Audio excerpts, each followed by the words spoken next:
오늘의 본문은 디모데후서 3장 16절에서 17절 2절입니다. 신약 페이지로는 346페이지입니다. 346페이지. 다 찾으셨으면 함께 합독하겠습니다. 읽겠습니다. 모든 성경은 하나님의 감동으로 된 것으로 교훈과 책망과 바르게 함과 의로 교육하기에 유익하니 이는 하나님의 사람으로 온전하게 하며 모든 선한 일을 행할 능력을 갖추게 하려 함이라. 아멘. 오늘의 말씀은 하나님의 감동이 이끄는 목적입니다. 어떻게 오늘은 날이 그렇게 춥지 않다니 다행이네요. 이제 주중부터 날이 많이 온도가 떨어진답니다. 영하로 들어간다니 감기 많이 조심하시길 바랍니다. 우리 교회가 요즘 성경 읽기를 하고 있어서 성경에 대한 하나님의 말씀을 살펴볼 필요가 있을 것 같습니다.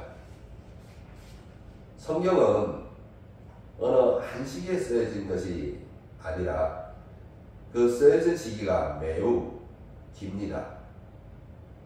기원전 15세기경부터 기원 후 1세기 말까지 약 1600년에 걸쳐 다양한 시대와 장소에서 여러 저자들에 기록된 책들입니다. 이렇게 긴 시기를 거쳐 쓰여진 책은 아마 지구상 어디에도 없을 겁니다. 그렇다면 성경의 말씀들은 우리가 무슨 근거로 믿을 수 있을까요?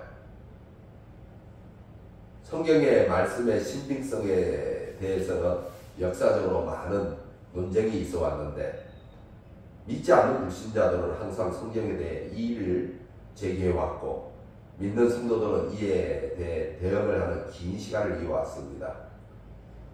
우리 여러분들은 만약에 믿지 않는 자들이 성경의 신빙성에 대해서 이의를 제기한다면 어떻게 대답하시겠습니까? 성경의 신빙성에 대해 이의를 제기한다는 것은 하나님의 존재와 일하심에 대해 이의를 제기한다는 것인데 역시 믿지 않는 자들은 하나님을 인정하지 않으니까 당연히 성경도 인정하지 않으려 들겠죠. 하나님이 존재하시냐, 하나님이 존재하지 않으시냐에 대한 증거를 우리에게 요구하고 또 이의를 제기합니다. 그러나 그렇다 하더라도 그들은 아무것도 얻어갈 것이 없습니다. 하나님을 아는 지식은 오직 하나님 자신에게서 나오는 것이기 때문에 사람의 어떠한 능력과 과학적 지식을 동원해도 알 수가 없는 겁니다. 그럼에도 불구하고 사람들은 알 수 있는 것처럼 무모하게 도전을 하고 있고 그럴 때마다 그들은 성경을 인간 저자의 작품으로 주장하고자 하는 시도가 있어 왔습니다. 특히 우리 남으로부터 존경을 받고 인정을 받는 학자들 또는 과학자들 그들의 말이라면 사람들은 신뢰성을 가지고 듣습니다. 그러나 그들이 아무리 학위를 가지고 있고 수많은 공부를 했다 하더라도 그 공부 가지고 하나님을 알 수 있는 방법은 없습니다.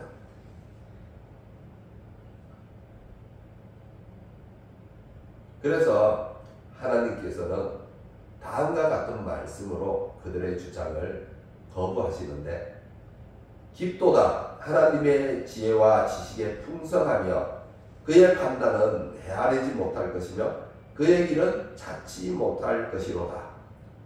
사람의 지혜로 하나님을 발견하려는 수고에 헛됨을 꼬집고 있습니다. 상식적으로 생각해도 사람이 어떻게 하나님을 알 수 있겠습니까? 만약에 사람의 능력으로 하나님을 안다라고 하면은 그 하나님의 수준이 또 뭐 능력이나 이런 것이 우리와 무슨 차이가 있겠습니까? 스스로 알 수 있다. 믿지 않는 사람들이 생각하는 것은 이겁니다. 우리가 조금만 더 노력하면 얼마든지 하나님에게 다가갈 수가 있어. 사람이 할 수 없는 일이 뭐가 있겠어? 불가능이란 없어. 무엇이 생각나죠?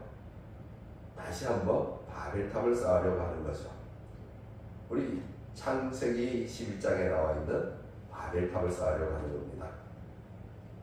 그러다가 안 되면 뭐라고 하겠습니까? 하나님은 없어. 하나님은 존재하지 않아. 하나님은 사람이 만들어낸다. 라고 한다는 겁니다. 따라서 믿지 않는 사람들과 아무리 논쟁을 해도 별 소용이 없습니다. 그들의 논리 속에 숨어있는 교만과 거짓말을 확인할 수 있게 될 뿐이니까요. 처음부터 그들은 하나님을 자기보다 조금 더 우수한 존재 정도밖에 생각하지 않고 있기 때문에 우리가 감히 가닿을 수 없는 하나님을 생각하지 않는다는데 인간의 교만을 적나라하게 보여주고 있습니다. 그래서 하나님은 말씀하시기를 지혜 있는 자가 어디 있느냐? 선비가 어디 있느냐? 이 시대에 변론가가 어디 있느냐? 하나님께서 이 세상의 지혜를 미련하게 하신 것이 아니냐라고 하여 인간의 미련함과 어리석음을 꼬집고 있습니다. 하나님이 숨겨놓은 것을 사람이 찾을 수가 없으며 하나님이 드러내지 않은 것을 사람은 알 수가 없습니다. 따라서 하나님이 드러내는 방식도 사람은 이해할 수가 없는데 이 방식에 대해 성경은 하나님의 지혜에 있어서는 이 세상이 자기 지혜로 하나님을 알지 못하므로 하나님께서 무엇으로 전도에 미련한 것으로 믿는 자들을 원하시기를 기뻐하셨도다. 우리에게 무슨 논리나 무슨 또 합리적인 말로 설득력 있는 말로가 아니라 전도로 믿지 않는 자들에게 알게 하라는 겁니다. 그래서 하나님의 말씀은 모든 사람에게 열어놓으시면서도 비밀이 되게 하셨습니다. 이 전도의 말을 누구는 듣고 누구는 듣지 않습니다. 누구는 하나님을 경험하고 하나님의 이끌림을 받아 하나님의 비밀을 깨닫게 되는데 누구에게는 그의 지각과 지혜가 하나님에 대해 막혀있게 됩니다. 이를 가리켜 열린 비밀이라고 하여 우리로 하여금 세상과 논쟁에 휘말리지 않도록 주의를 시킵니다. 우리는 단지 선포하고 전할 뿐 사람의 지각을 열어 알게 하시는 이는 비밀로 일하는 성령 하나님의 몫입니다. 그래서 믿든지 믿지 않든지 그것은 하나님께 맡기면 되고 전하라고 했으니 우리는 전하기만 하면 됩니다. 이렇게 알리고 다 알게 하시고 열어놨는데도 사람들은 알지 못하고 찾지 못하니 얼마나 이게 독특한 비밀입니까? 오늘의 본문 중 디모데후서 3장 16절을 다 함께 읽어보겠습니다. 디모데후서 3장 16절 오늘의 본문이죠. 자, 이 디모데후서 3장 16절은 주일학교에서 주일학생들이 외우는 대표적인 암송 구절 중 하나입니다. 이 주일학교를 나온 학생들은 이 구절을 웬만하면 다 외웁니다. 유초등부 아이들이 많이 외우고 있는데 우리도 외우면 유익할 것 같습니다. 자, 다 함께 읽겠습니다. 모든 성경은 하나님의 감동으로 된 것으로 교훈과 책망과 바르게 함과 의로 교육하기에 유익하니. 아멘. 보시면 모든 성경은 하나님의 감동으로 되었다고 밝히고 있습니다. 하나님의 감동이라 하면 우리가 구원받았을 때와 동일한 것으로 성령님이 찾아오셔서 우리의 마음을 감화시키시니 우리가 감당할 수 없는 심정으로 하나님을 찾게 되는 것처럼 어떤 사람에게 성령님이 찾아가셔서 그 사람의 마음을 동일하게 감화시키시니 성경을 기록하고자 하는 마음이 불듯이 일게 됩니다.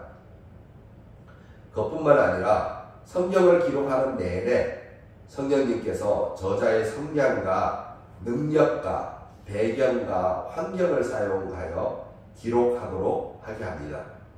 이를 가리켜 신학에서는 유기적 영감설이라고 하는데 이런 용어 정도는 조금 알아두면 좋습니다. 유기적 영감설. 마태복음, 마가복음, 누가복음, 요한복음 이 네 가지 복음서가 동일하게 예수님에 관해 기록하고 있지만 저 믿지 않는 사람들이 왜 내 복음서가 다르지요? 내용이 다르지요? 라고 말한다면 바로 이 유기적 영감설 때문입니다. 그 세세한 내용이나 표현에 있어서는 차이를 가지고 있는 것이 이 때문입니다. 하나님이 불러주는 대로 쓰는 것이 아니라 그 인간 저자가 가지고 있는 지식이나 또 어휘의 능력이나 또 그 사람의 배경을 사용해서 기록하도록 만들었기 때문에 내용이 다를 수 있습니다. 그러나 핵심적인 그 말하고자 하는 용기는 다르지 않습니다. 그런데 우리가 예레미야 36장 1절과 2절의 말씀을 보시면 우리 예레미야 36장 1절 2절 한번 읽어볼까요? 예레미야 36장 1절 2절은 구약 성경으로 1110페이지에 있습니다. 구약 성경으로 1110페이지.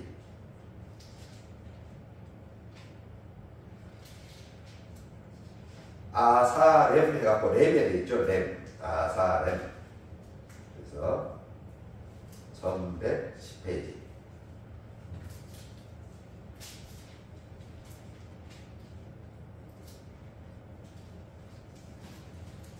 (36장) 1절에서 1절, 2절 일단 먼저 읽겠습니다. 자, 다 찾으셨습니까? 다 찾으셨으면 1절, 2절 자 함께 읽겠습니다. 유다의 요시야 왕의 아들 여호야김 제4년에 여호와께로부터 예레미야에게 말씀이 임하니라.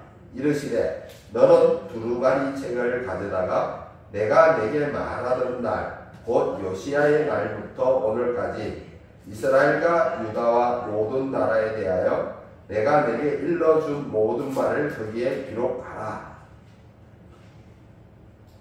이렇게 하나님께서 선지자에게 감화와 감동이 아니라 직접 명령을 하여 기록을 하기도 하는데 이는 기계적 영감설에 가까워 보입니다. 한마디로 하나님이 불러주시는 대로 받아쓰기를 했다는 거죠. 우리 초등학교 때 선생님이 불러주면 받아쓰기 많이 하셨죠. 그래서 틀리면 손바닥도 맞고 했는데 이렇게 기계적 영감설이라는 것은 하나님이 불러주시는 그대로 썼다는 뜻인데 그렇다고 이 예레미야의 이 말씀이 반드시 기계적 영감설이다 또는 아니다 라고 단정하지는 않겠습니다. 그것은 신학자들이 할 일일 테니까요. 그럼 우리가 또 예레미야 36장 4절을 한 번만 더 읽어보겠습니다. 예레미야 36장 4절. 자, 그러면 읽겠습니다. 이에 예레미야가 네리야의 아들 바룩을 부르매 바룩이 예레미야가 불러주는 대로 여호와께서 그에게 이르신 모든 말씀을 두루마리 책에 기록하니라. 보시면 예레미야가 불러주는 대로 바룩이 받아들였다고 합니다. 이때 예레미야는 갇혀 있었기 때문에 글을 쓸 수 있는 상황이 아니어서 바룩을 불렀는데 이 바룩을 서기관으로 많이 보기도 합니다. 그래서 하나님이 예레미야에게 이르셨고 예레미야는 바룩이라는 사람을 불러 그에게 하나님의 말씀을 말하였고 바룩이 받아서 적었습니다. 이를 우리가 읽고 확인한 것처럼 지금 읽고 확인하셨죠? 예레미야에게 주어진 이 말씀이 어떤 연감성이냐를 그런 것 따지기보다는 이 말씀이 증거하는 것을 통해 성경의 말씀이 하나님에게서 주어진다는 사실을 보여주고 있다는 것을 우리가 아는 것이 중요합니다.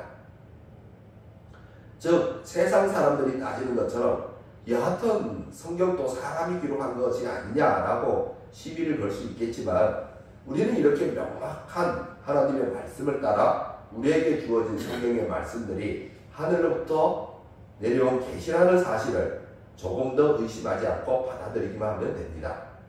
그래서 우리는 이 성경의 말씀이 하늘로부터 내려온 계시인 줄 알지만 믿지 않는 불신자들은 그 사실을 알지 못하기 때문에 성경의 말씀들을 옛날에 쓴 이야기책이나 도덕책 또는 종교 경전 정도로 이해를 하거나 아니면 옛 시대를 보증하는 귀중한 자료 정도로 생각하게 됩니다. 그런데 도리어 이것이 놀라운 신비가 아닙니까? 누구는 알게 하고 누구에게는 비밀로 하고 그렇다면 여기서 우리는 더욱 중요한 의미를 생각해 볼 필요가 있는데 하늘에 하나님이 계시고 성경의 말씀이 하늘로부터 내려온 하나님의 말씀이라면 우리에게 이 말씀을 하실 하나님의 뜻이 있을 거란 말입니다. 하나님께서 1600년이라는 긴 시간 동안 인간 저자를 통해 쓰게 하신 것과 2000년이라는 기간 동안 모든 세대에게 이 말씀을 전하셨다는 것은 그만큼 중요한 목적이 있기 때문일 겁니다. 즉 하나님의 감동이 이끄는 목적이 무엇이냐 하는 겁니다. 그래서 그 목적에 대해서 살펴볼 필요가 있습니다.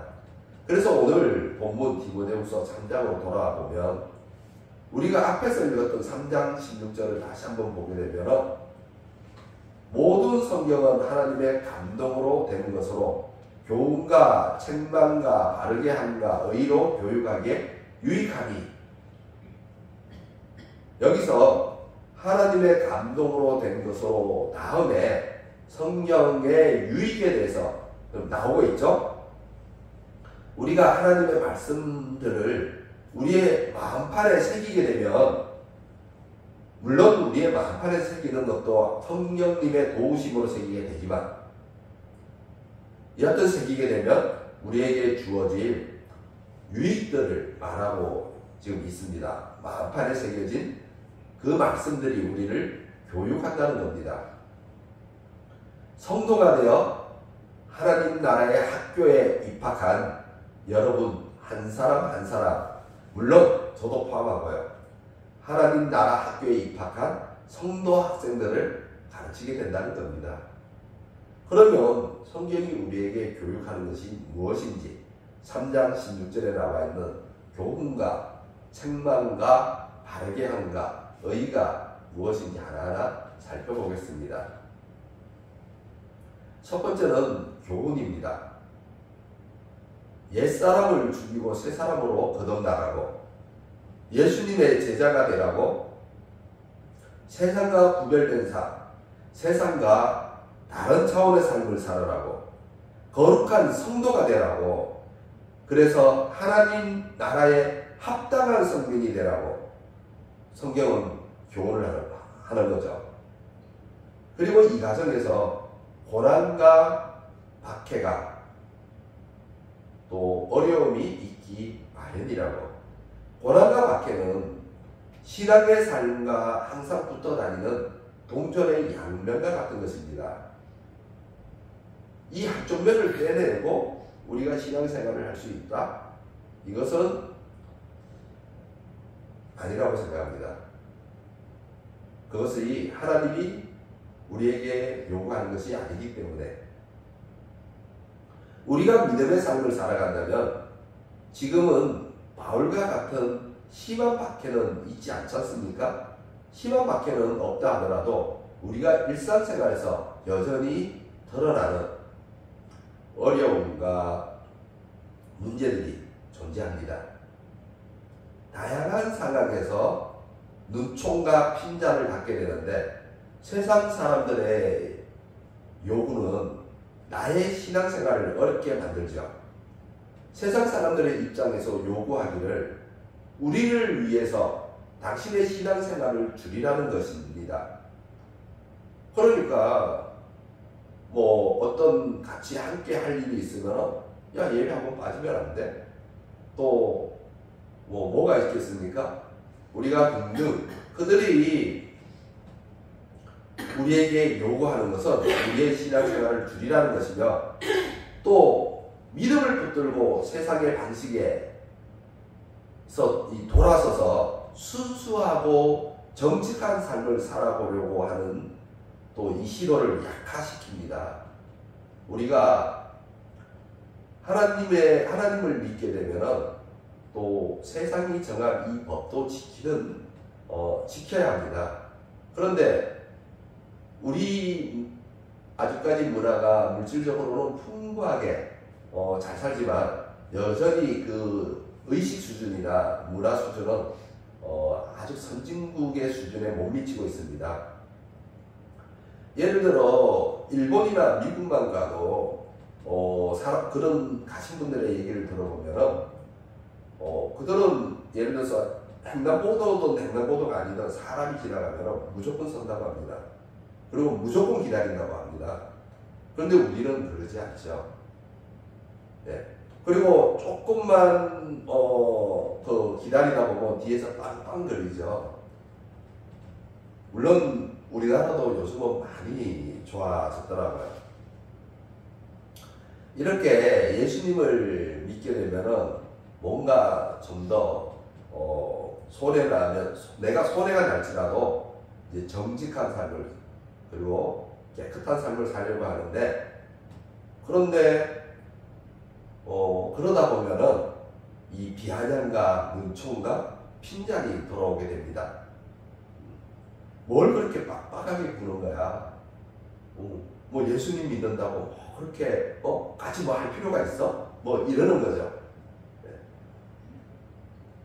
그래서 성경은 성도들에게 확실한 믿음 위에 서 있게 하기 위해서 흔들리지 않는 신앙생활, 믿음의 삶을 살도록 하기 위해서 교훈을 하게 됩니다. 두 번째는 책망입니다.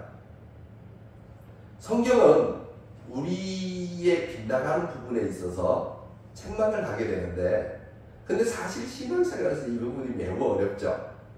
누가 나를 책망하면 엄청 기분이 상하잖아요. 자존심 상합니다. 바울과 같은 위대한 사도가 책망하면 좀 받아들이고 넘어갈 수 있습니다. 그런데 나와 비슷비슷해 보이는 사람이 주제넘게 나의 잘못된 부분을 직접적이든 간접적이든 말하게 되면 은근히 마음이 상하게 되죠. 괜히 그동안 이게 부드러웠던 마음이 갑자기 딱딱하게 굳어지는 것을 경험하게 될 겁니다. 그런데 사실은 책망이 없으면 신앙이 자라나는데 한계가 생겨납니다. 왜냐하면 사람은 누구나 자신이 잘한다고 생각하거든요. 자기 만족에 머물러 있기를 좋아한다는 겁니다. 이에 대해 칼빈은 말하기를 우리 모두가 본성상 위선에 빠지는 경향이 있다고 지적하면서 우리는 우리 자신을 생각할 때면 부정할 수 없는 이 얘기 우리는 누구나 항상 그렇지는 않겠지만 어느 정도 위선적인 모습을 드러낼 때가 있습니다. 그래서 칼빈은 계속해서 말하기를 우리가 의 자체보다 의에 대한 어떤 공모한 이 상상, 이 공모한 모상에서 우리가 넘치는 만족을 느낀다고 갈비는 시작하고 있습니다. 이 또한 부정할 수 없는 것이 우리가 진리를 절대적으로 사수하는 것이 아니라 필요에 따라 적당하게 타협을 쉽게 받아들이기 때문입니다. 그래서 이에 대해서 이사야는 말하기를 우리가 다 뭐 같다고요? 양 같다고 표현을 하고 있는데, 양은 어떻습니까? 양은 시야가 어떻습니다. 멀리 보지 못하죠. 한치 앞에 앞만 봅니다. 그렇기 때문에 제대로 된 인도자가 없으면, 인도할 목자가 없으면 어떻게 됩니까? 양들은 첫째 양을 따라가는데요. 첫째 양이 낭떠러지로 가서 떨어지면 그 다음 줄줄이 양들이 다 떨어진다고 합니다. 왜냐하면 멀리 보지 못하기 때문에요. 그냥 그 앞에 양을 따라가거든요. 이렇게 우리는 양과 같이 그랬던 길로 빠져들기가 쉬운 존재라고 밝히고 있습니다. 그러니 우리는 모두 책망받기를 좋아하지 않는다 하더라도 내가 나를 치고 복종시켜서 겸허한 모습으로 나를 만들어서 그래도 나에게 책망을 해주는 사람이 감사한 겁니다. 그 책망을 받아들일 수 있도록 해야 합니다. 왜냐하면 그 책망이 나를 하나님에게 더 가까이 가게 하니까요. 이러한 성도의 몸부림이 마음에 할례가 행해진 사람에게는 나타나는데, 마음의 덮개가 이게 걷어졌기 때문에 이 말씀의 빛이 그 사람의 마음에 비칠 수가 있게 됩니다. 성경의 책망이 아직 제대로 받아들여지지 않는다면 마음에 이 덮고 있는 덮개가 아직 제대로 어느 정도는 벗겨졌지만 제대로 벗겨지지 않다 보니까 이 말씀의 빛이 필터링이 되어버립니다. 걸러지죠.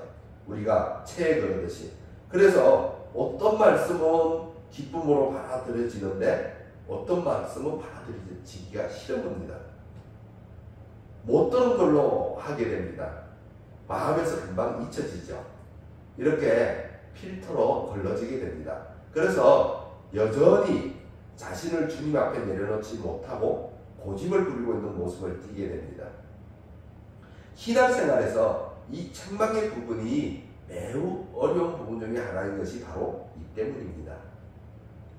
그러나 성도 여러분이 이러한 일을 겪었을 때 우리 주 예수 그리스도의 얼굴에 보이신 영광의 빛을 바라보십시오.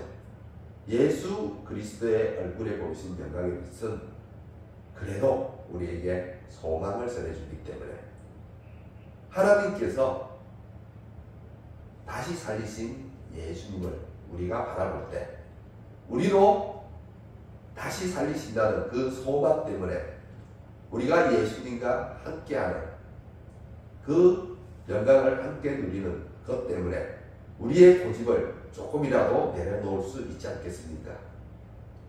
신앙적으로 잘 이겨나가시길 주님의 이름으로 소망합니다. 세 번째는 바르게 함입니다. 마음판에 새겨진 성경의 말씀은 우리를 바르게 하는데 우리를 좌로나 우로나 치우치지 않게 길을 잡아줍니다. 성경의 말씀이 울타리가 되고 나침반이 되어 우리가 잘못된 길로 접어들지 않도록 안내자 역할을 하는 거죠. 이를 위해 성경에 나타난 예수 그리스도가 우리에게 알리신 말씀과 또 보이신 본, 그러니까 예수님께서 말씀하신 말씀과 예수님께서 보이신 본, 그 본은 그리스도인으로 산다는 것이 어떤 것인지를 알게 하셨고 그것이 제자된 삶의 기름을 가르치셨고 그것으로 인해 우리의 연약함과 죄성을 돌아보게 하고 있습니다. 우리의 비참했던 상태를 돌아보며 또 예수 그리스도와 함께 영광 가운데 있을 우리의 모습을 내다보게 합니다. 예수 그리스도와 함께 영광 가운데 있을 여러분이 되시기를 소망합니다. 기독교의 모든 모범은 예수 그리스도에게 있는데 그리스도의 모범을 본받음으로 바른 신앙의 길을 갈 수 있게 됩니다. 이런 면에서 바울은 말하기를 자기가 그리스도를 본받은 자가 되었다라고 하면서 또 다른 한편으로는 증언하기를 자기 형제 이스라엘이 올바른 지식을 따르지 않고 하나님께 열심이다 보니 하나님의 의의를 모르고 자기 의의를 세우려고 힘써 하나님의 의의에 어떻게 했다고요? 복종하지 아니했다 라고 말하고 있습니다. 즉 유대교를 믿는 유대인들의 신앙이 예수 그리스도를 믿고 따르지 않으므로 올바르지 않다라고 하는 것으로 실제로는 바울 자신의 경험이라고 할 수 있겠죠. 바울도 어떤 사람이었습니까? 유대교에 있을 때는 유대인들과 동일한 사람들이었습니다. 그가 예수님을 만나기 전에는 다메섹 도상에서 예수님을 만나기 전에는 그도 유대교의 모범을 따라 예수 그리스도의 모범이 아니라 유대교의 모범을 따라 살아갈 때는 예수 그리스도를 믿지 않으므로 올바른 지식에 있지 않았음을 간접적으로 고백하는 것이라 할 수 있습니다. 그래서 바울은 고린도 교회 성도들에게 권면하기를 내가 그리스도를 본받는 자가 된 것 같이 너희는 나를 본받는 자가 되라 라고 하면서 이제는 자신이 올바른 지식에 거하고 있다는 사실을 밝히고 그래서 고린도 교회 성도들도 자신을 따라 올바른 지식에 거하라 라고 하고 있습니다. 이는 자신을 통해 그리스도의 모범을 본받아 바르게 함으로 유익을 얻으라 하는 것입니다. 우리도 이와 같이 예수님을 마음으로 믿고 입으로 고백을 할 뿐만 아니라 성경 안에서 밝히시는 예수 그리스도가 가르치신 교훈과 또 그가 보이신 모범을 본받음으로 바르게 함이라는 유익을 얻을 수 있기를 소망합니다. 네 번째는 의의입니다. 우리는 참 의의를 알아야 하겠죠. 이는 성경을 통해서 알게 됩니다.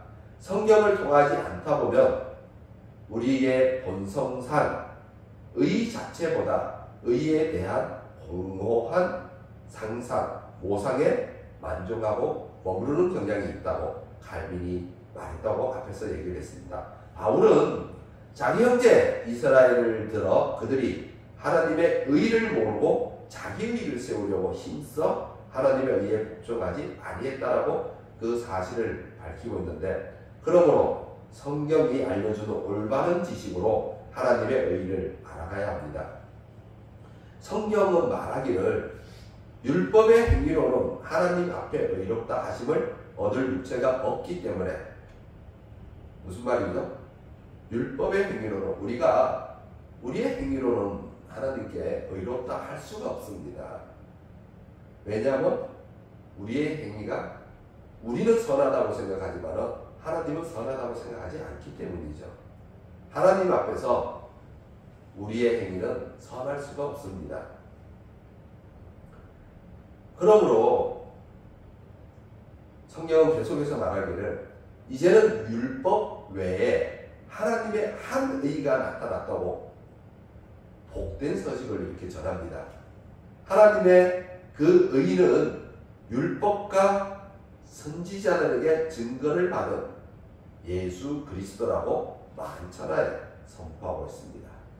따라서 예수 그리스도를 믿음으로 말미암아 모든 믿는 자에게 미치는 하나님의 의는 차별이 없다라고 하나님의 은혜의 광대하심을 우리에게 알려주심으로 우리는 그 은혜를 따라 참 의이신 예수 그리스도를 믿는 올바른 지식에 이르게 되었습니다. 이렇게 성경은 예수 그리스도를 믿는 성도들에게 네 가지 유익을 가르치는데 이를 통해 하나님이 하시고자 하는 것은 17절 우리 다 함께 읽어보겠습니다. 디모데후서 3장 17절 읽겠습니다. 이는 하나님의 사람으로 온전하게 하며 모든 선한 일을 행할 능력을 갖추게 하려 함이라. 저는 이 가끔 주일학교에서 이 디모데후서 3장 16절을 많이 암송시켜서 많이 연기하거든요. 그러나 저는 사실 이 17절을 많이 암송시켜야 된다라고 생각을 합니다.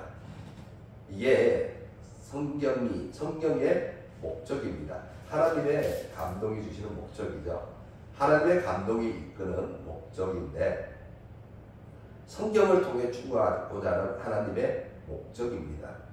하나님은 성경의 가르침을 통해 자기 사람, 즉 하나님의 사람을 준비시키고 있는 겁니다. 여러분이 하나님의 사람이라고 생각하시나요? 여러분이 하나님의 사람이라고 생각하신다면 이렇게 성경을 통해 준비하시는 하나님의 뜻을 따라 자신이 하나님의 사람으로 준비가 되어야 하지 않겠습니까?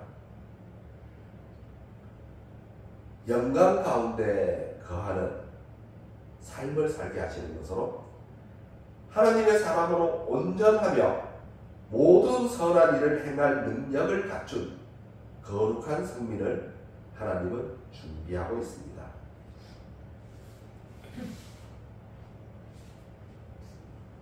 그렇다면 여러분은 이에 대해 아멘 하십니까? 하나님을 사랑하는 성도 여러분, 하나님의 편에 서 있는 하나님의 사람이 되십시오. 하나님이 하나님의 사람을 위해 하늘로부터 주신 성경의 말씀에서 배우는 거룩한 성도 학교의 학생이 되십시오. 성민으로서 온전하여지며 선을 행할 능력을 점점 더 갖추게 될 겁니다. 그러므로 하나님께서 여러분을 영광 가운데 거하는 삶으로 살게 하십니다. 이를 위해 소망하시고 성경학교의 학생이 되시기를 주저하지 않는 하나님의 사람이 되시기를 주 예수 그리스도의 이름으로 소원합니다. 아멘. 기도하겠습니다.